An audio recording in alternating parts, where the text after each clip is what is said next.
പ്രതിപക്ഷ നേതാവ് പിണറായി വിജയന്റെ മകൾ വീണ വിജയൻ ഹവാല ഇടപാടുകാരിയെന്ന ഇഡി. CMRL എക്സാലോജി കേസിൽ വീണ വിജയനെതിരെ ഗുരുതര കണ്ടെത്തലുകളാണുള്ളത്. വീണ നടത്തിയിരുന്നത് വരുമാനത്തെക്കാൾ കൂടുതൽ തുകയുടെ ഇടപാടുകളാണെന്നാണുള്ള നിർണായക വിവരം.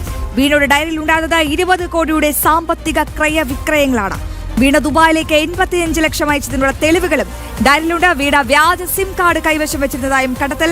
ഈ വാർത്തയുടെ മറ്റ് പ്രധാനപ്പെട്ട വിവരങ്ങൾ പങ്കുവയ്ക്കാൻ ന്യൂസ് ഡെസ്കിൽ നിന്നും പ്രജിത് മോഹനൻ ചേരുകയാണ്. പ്രജിത്ത്, നിർണായകമായ കണ്ടെത്തൽ ഇത് മറ്റൊരു ഗതിയിലേക്ക് കേസിനെ നയിക്കുമെന്ന കാര്യത്തിൽ യാതൊരുവിധ സംശയമില്ല. ഇതിന്റെ ഏറ്റവും പ്രധാനപ്പെട്ട ചോദ്യം എന്ന് പറയുന്നത് വീണ സിം കാർഡ് ഉപയോഗിച്ചു, 85 ലക്ഷത്തിലധികം തുക വിദേശത്തേക്ക് കയറ്റി അയച്ചു.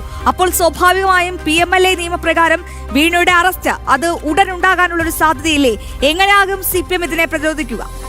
അശ്വതി, ഇതുവരെ പറഞ്ഞ എല്ലാ ന്യായീകരണങ്ങളും പൊളിഞ്ഞു വീഴുകയാണ്. നമ്മൾ മുൻപ് സംശയിച്ചിരുന്നത് പോലെ വെറും ഒരു 2.78 കോടിയുടെ ഇടപാടുകളല്ല ഇക്കാര്യത്തിൽ നടന്നിരിക്കുന്നത്, അല്ലെങ്കിൽ ആ രീതിയിലുള്ള സാമ്പത്തിക ഇടപാടുകളല്ല വീണ വിജയന്റെ ഭാഗത്ത് നിന്നുണ്ടായിരിക്കുന്നത് എന്നുള്ളതാണ് ഇതിൽ ഏറ്റവും പ്രധാനപ്പെട്ട കണ്ടെത്തൽ. ഇതിൽ ഏറ്റവും നിർണായകമാകുന്നത് വീണയുടെ വസതിയിൽ നിന്ന് തന്നെ കണ്ടെത്തിയിട്ടുള്ള കൈപ്പടയിൽ എഴുതിയ ഡയറി കുറിപ്പുകളാണ് എന്ന് പറയേണ്ടിയിരിക്കുന്നു. കൃത്യമായി ED പുറത്തിറക്കിയിരിക്കുന്ന സ്റ്റേറ്റ്മെന്റിൽ അവർ പറയുകയാണ്, AEDയിൽ നടത്തിയിട്ടുള്ള സാമ്പത്തിക ഇടപാടുകൾ 85 ലക്ഷം രൂപ ദുബായിലേക്ക് അയച്ചിരിക്കുന്നതിനുള്ള തെളിവുകൾ കൃത്യമായി കണ്ടെത്തിയിരിക്കുന്നു. അതോടൊപ്പം തന്നെ 20 കോടിയിലധികം രൂപയുടെ ഇന്ത്യൻ കറൻസികളുടെ ഇടപാടുകളുടെ രേഖകളും കൈപ്പടയിൽ എഴുതിയ രേഖയിൽ ഡയറിയിൽ ഉണ്ട് എന്നുള്ളതാണ് EDയുടെ നിർണായകമായ കണ്ടെത്തൽ. അതോടൊപ്പം തന്നെ ഈ സ്റ്റേറ്റ്മെന്റിൽ ED വളരെ കൃത്യമായി പറഞ്ഞു വെച്ചിരിക്കുന്നു, ഹവാല ഇടപാടുകളിലൂടെ പണമിടപാടുകൾ നടത്തിയിരിക്കുന്നു, ഹവാല ചാനൽസിലൂടെ പണമിടപാടുകൾ നടത്തിയിരിക്കുന്നു എന്ന്. അതായത് രാജ്യവിരുദ്ധമായിട്ടുള്ള തീവ്രവാദ സംഘടനകൾ പോലും ഉപയോഗിക്കുന്ന ഹവാല രീതിയിലൂടെയാണ് വീണ വിജയന്റെ പണമിടപാടുകൾ നടന്നിരിക്കുന്നതെന്ന് ED കണ്ടെത്തുമ്പോൾ സംസ്ഥാനം ഭരിച്ചൊരു മുഖ്യമന്ത്രിയുടെ മകളാണ് ആ രീതിയിലുള്ള ഇടപാടുകൾ നടത്തുന്നതെന്ന് വരുമ്പോൾ CPM ഇതുവരെ ഇല്ലാത്ത പ്രതിരോധത്തിലേക്ക് പോവുകയാണ് എന്നുള്ള കാര്യത്തിൽ തർക്കമില്ല.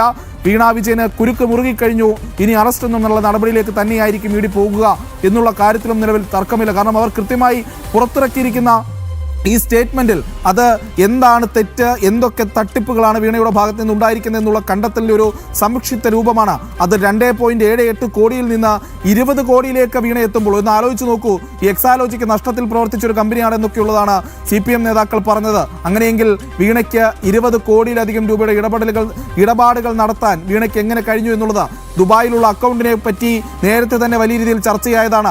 ഈ അക്കൗണ്ടിലൂടെ നടത്തിയിട്ടുള്ള സാമ്പത്തിക ഇടപാടുകളിൽ അത് ലക്ഷങ്ങളും കോടികളും ഒക്കെ ഉണ്ടെന്നുള്ള വിമർശനങ്ങളും വന്നതാണ്. അപ്പോൾ കൃത്യമായ ഇടപാടുകളുടെ രേഖകൾ അത് സ്വന്തം കൈപ്പടയിൽ തന്നെ വീണ കുറിച്ചു വെച്ചിരിക്കുന്നത് അത് പിണറായി വിജയൻ എന്ന് പറയുന്ന രാഷ്ട്രീയ നേതാവിൻ്റെ രാഷ്ട്രീയ ഭാവി തന്നെ ഇനി ചോദ്യം ചെയ്യുന്നത് കൂടിയാണ്. എന്തായാലും വളരെ നിർണായകമായ കണ്ടെത്തുകൾ. അശ്വതി ചോദിച്ചൊരു ചോദ്യമുണ്ട്, ഈ സിം കാർഡ് അടക്കമുള്ള കാര്യങ്ങൾ എങ്ങനെയാണ് വന്നിരിക്കുന്നത് എന്നുള്ളത്. അതിൽ ഒരു സിം കാർഡിൻ്റെ ഫോട്ടോഗ്രാഫാണ് കൃത്യമായി വീണയുടെ വസതിയിൽ നിന്ന് കണ്ടെത്തിയിരിക്കുന്നത്. അത് ED പറയുന്നത് ഇന്റർനെറ്റ് കോൾ അടക്കമുള്ള കാര്യങ്ങൾക്ക് വേണ്ടി ഉപയോഗിക്കാൻ വേണ്ടി വൈഫൈ കണക്ഷൻ എടുക്കാൻ വേണ്ടി ഉപയോഗപ്പെടുത്തി എന്നുള്ളതാണ്. അപ്പോൾ സ്വാഭാവികമായും വിദേശ രാജ്യങ്ങളിലേക്കുള്ള ഇടപാടുകൾ അത് ഇന്റർനെറ്റ് കോൾ വഴി വീണ നടത്തിയിട്ടുണ്ട്. അത്തരം ഇടപാടുകൾ ആരാലും ട്രേസ് ചെയ്യപ്പെടാതിരിക്കാനുള്ള ശ്രമങ്ങൾ വീണയുടെ ഭാഗത്ത് നിന്നുണ്ടായിട്ടുണ്ട് എന്നുള്ളതാണ് ഈ റിപ്പോർട്ടിലൂടെ ഇപ്പോൾ ED സൂചിപ്പിക്കുന്നത് എന്നുള്ളതാണ് ഏറ്റവും പ്രധാനപ്പെട്ട കാര്യം. ഈ സാമ്പത്തിക ഇടപാടുകൾ നടത്തിയിട്ടുള്ള കള്ളപ്പണം വെളുപ്പിക്കലടക്കം നടത്തിയിട്ടുള്ള ഇടപാടുകൾ അതിൽ വിദേശ ബന്ധങ്ങളുണ്ട് എന്നുള്ളത് കൂടി തെളിയിക്കുമ്പോൾ പലയിടങ്ങളിൽ നടത്തിയിട്ടുള്ള വിദേശ യാത്രകളെക്കുറിച്ചുള്ള സംശയങ്ങളും ചോദ്യങ്ങളും ഈ ഘട്ടത്തിൽ വരികയാണ്. കഴിഞ്ഞ ദിവസം നമ്മൾ കണ്ടതാണ് മുൻമന്ത്രി മുഹമ്മദ് റിയാസിൻ്റെ, വീണയുടെ ഭർത്താവായിട്ടുള്ള മുഹമ്മദ് റിയാസിൻ്റെ സുഹൃത്തുക്കളുടെയും അവരുടെ ഓഫീസുകളിലും തറവാട്ട് വീടുകളിലും അടക്കമുള്ള പരിശോധന ED നടത്തിയത്. അപ്പോൾ സ്വാഭാവികമായും മുഹമ്മദ് റിയാസ് വഴിയുള്ള സാമ്പത്തിക ഇടപാടുകൾ ഇക്കാര്യത്തിൽ നടന്നിട്ടുണ്ടോ എന്നുള്ള സംശയങ്ങൾ ചോദ്യങ്ങളൊക്കെ ഉയർന്നതാണ്. അപ്പോൾ വിദേശയാത്ര നടത്തിയ മുഹമ്മദ് റിയാസ് അടക്കമുള്ളവർ നടത്തിയിട്ടുള്ള വിദേശയാത്രകളും ഇനി സംശയ നിഴലിലേക്ക് വരുമെന്നുള്ള കാര്യത്തിൽ തർക്കമില്ല. അത്തരം യാത്രകളിൽ ഇതുമായി ബന്ധപ്പെട്ടുള്ള ഇടപാടുകൾ നടന്നിട്ടുണ്ടോ എന്നുള്ള ചോദ്യം ഇവിടെ ഉയരുകയാണ്. ഏറ്റവും പ്രധാനപ്പെട്ട കാര്യം, കേരളത്തിൻ്റെ മുഖ്യമന്ത്രിയായിരുന്ന ഒരു മനുഷ്യൻ, ആ മനുഷ്യൻ സ്വന്തം മകളും ചേർന്ന് നടത്തിയിട്ടുള്ള വലിയ തട്ടിപ്പിൻ്റെ വലിയ സാമ്പത്തിക ക്രമക്കേടുകളുടെ ഹവാല ഇടപാടുകളുടെ വിവരങ്ങളാണ് ഈ ഘട്ടത്തിൽ പുറത്തു വരുന്നത് എന്നുള്ളതാണ്. കാരണം നേരത്തെ തന്നെ ശശിധരൻ കർത്ത മൊഴി നൽകിയിരിക്കുന്നു, പിണറായി വിജയനുമായിട്ടുള്ള അടുത്ത ബന്ധത്തിൻ്റെ പേരിലാണ് വീണയ്ക്ക് എക്സാലോജിക്കുമായി ബന്ധപ്പെട്ട കരാർ നൽകിയിരുന്നത് എന്നുള്ളത്. അപ്പോൾ വീണ നടത്തിയിട്ടുള്ള എല്ലാ ഇടപാടുകളും അത് അവരുടെ പിതാവിന് വേണ്ടിയായിരുന്നു എന്നുള്ള കാര്യത്തിലും അങ്ങനെ തർക്കമില്ലാത്ത മൊഴികൾ നമുക്ക് മുന്നിൽ നിലനിൽക്കുമ്പോൾ ഈ ഇടപാടുകളുടെ എല്ലാം പിന്നിൽ മുഖ്യമന്ത്രിയായിരുന്ന പിണറായി വിജയനുള്ള പങ്ക് ചോദ്യം ചെയ്യപ്പെടുകയാണ്. അവിടെ സ്വാഭാവികമായും അദ്ദേഹത്തെയും ചോദ്യം ചെയ്യുന്ന രീതിയിലേക്ക് കാര്യങ്ങൾ പോകുമെന്നുറപ്പാണ്. എന്തായാലും വളരെ ക്ലിയർ കട്ടായിട്ടുള്ള കണ്ടെത്തലുകൾ. അത് വീണയുടെ വസതിയിൽ നിന്ന് തന്നെ പിടിച്ചെടുത്തിട്ടുള്ള ഈ രേഖകളാണ്, അത് കയ്യെടുത്ത രേഖകളാണ് ഏറ്റവും പ്രധാനം. ഈ സാമ്പത്തിക ഇടപാടുകളെക്കുറിച്ച് വീണ വിശദീകരിക്കേണ്ടി വരും. അതിന് വീണയ്ക്ക് നിലവിലത്തെ സാഹചര്യത്തിൽ കഴിയില്ല എന്നുള്ളത് തന്നെയാണ് നമ്മൾ കാണുന്നത്. പ്രത്യേകിച്ച് പലതരത്തിലുള്ള രഹസ്യങ്ങളാണ് ഓരോ ഘട്ടം കഴിയുമ്പോഴും പുറത്തു വരുന്നത്. ആദ്യഘട്ടത്തിൽ എക്സാലോജിക് എന്ന് പറയുന്ന ഒരു കമ്പനി മാത്രമായിരുന്നുവെങ്കിൽ പിന്നീട് അത് ലേക്കർ ഇന്ത്യ ഫൗണ്ടേഷൻ എന്ന് പറയുന്ന ഒരു രഹസ്യ കമ്പനി, അതീവ രഹസ്യമായി പ്രവർത്തിച്ചിരുന്ന ഒരു കമ്പനിയെ പറ്റിയുള്ള കണ്ടെത്തലുകളിലേക്ക് കാര്യങ്ങൾ പോകുന്നു.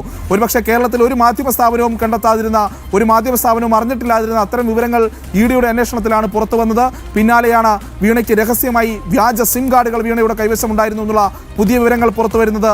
അതുപയോഗിച്ചുള്ള വിദേശത്തേക്കടക്കമുള്ള ഇടപാടുകൾ നടത്തിയിട്ടുണ്ടാകുമെന്നുള്ള സംശയങ്ങൾ ഇതിലൂടെ ജനിക്കപ്പെടുന്നു. അപ്പോൾ സ്വാഭാവികമായും ആദ്യഘട്ടത്തിലൊക്കെ ഈ അന്വേഷണത്തേക്ക് വളരെ കൂളായി നേരിട്ടവരാണ് മുഖ്യമന്ത്രി പിണറായി വിജയന്റെ കുടുംബവും മുഹമ്മദ് റിയാസും ഒക്കെ. സ്വാഭാവികമായും ഈ ഇന്റർനെറ്റ് കോൾ അടക്കമുള്ള കാര്യങ്ങൾ അതൊന്നും പുറത്തു വരില്ല എന്നടക്കമുള്ള ഒരു വിശ്വാസത്തിന്റെ പുറത്ത്, പ്രത്യേകിച്ച് മറ്റൊരാളുടെ പേരിലുള്ള സിം കാർഡ് ഉപയോഗിച്ച് വൈഫൈ കണക്ഷനൊക്കെ എടുത്ത് അതുവഴി നടത്തിയിരിക്കുന്ന ഫോൺ കോളുകളൊന്നും ഇങ്ങനെ പെട്ടെന്ന് പുറത്തു വരില്ല എന്നുള്ളൊരു ആത്മവിശ്വാസത്തിലായിരിക്കാം അവർ ആദ്യഘട്ടത്തിൽ അത്തരം പ്രതികരണങ്ങളൊക്കെ നടത്തിയത്. എന്നാൽ കഴിഞ്ഞ ദിവസം, അല്ലെങ്കിൽ ക്ഷമിക്കണം, ഇന്ന് നടത്തിയിട്ടുള്ള പ്രതികരണങ്ങളൊക്കെ നമ്മൾ കണ്ടതാണ്. വളരെ ദുർബലമായ പ്രതിരോധത്തിലേക്ക് കാര്യങ്ങൾ പോകുമ്പോൾ അവരും അറസ്റ്റ് അടക്കമുള്ള നടപടികളിലേക്ക്, ഇഡിയുടെ കടുത്ത നടപടികൾ ഉണ്ടാകുമെന്നുള്ള ആ തിരിച്ചറിവിലേക്ക് എത്തിയിരിക്കുന്നു എന്നുള്ളതാണ്.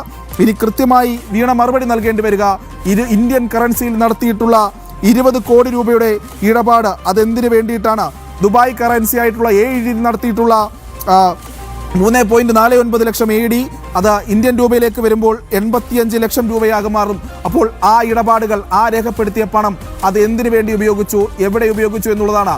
വീണ വിജയൻ 20 കോടി രൂപയുടെ ആസ്തിയുള്ള ഒരാളാണോ എന്നുള്ള ചോദ്യം പ്രസക്തമാണ്.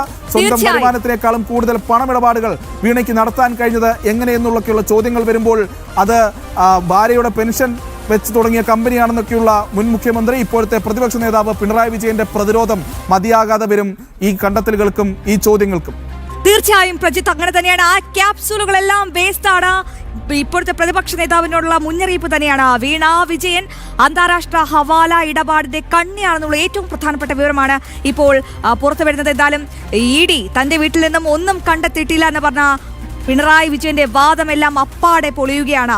മകൾക്ക് പിന്നാലെ പിതാവും മരുമകനുമെല്ലാം കോടതിയും ജയിലിലേക്കും കയറേണ്ട അവസ്ഥയിലാണ് ഇപ്പോൾ എത്തി നിൽക്കുന്നത്. ഏറ്റവും പ്രധാനപ്പെട്ട വിശദാംശങ്ങൾ പങ്കുവെക്കുകയായിരുന്നു പ്രജിത് മോഹനൻ.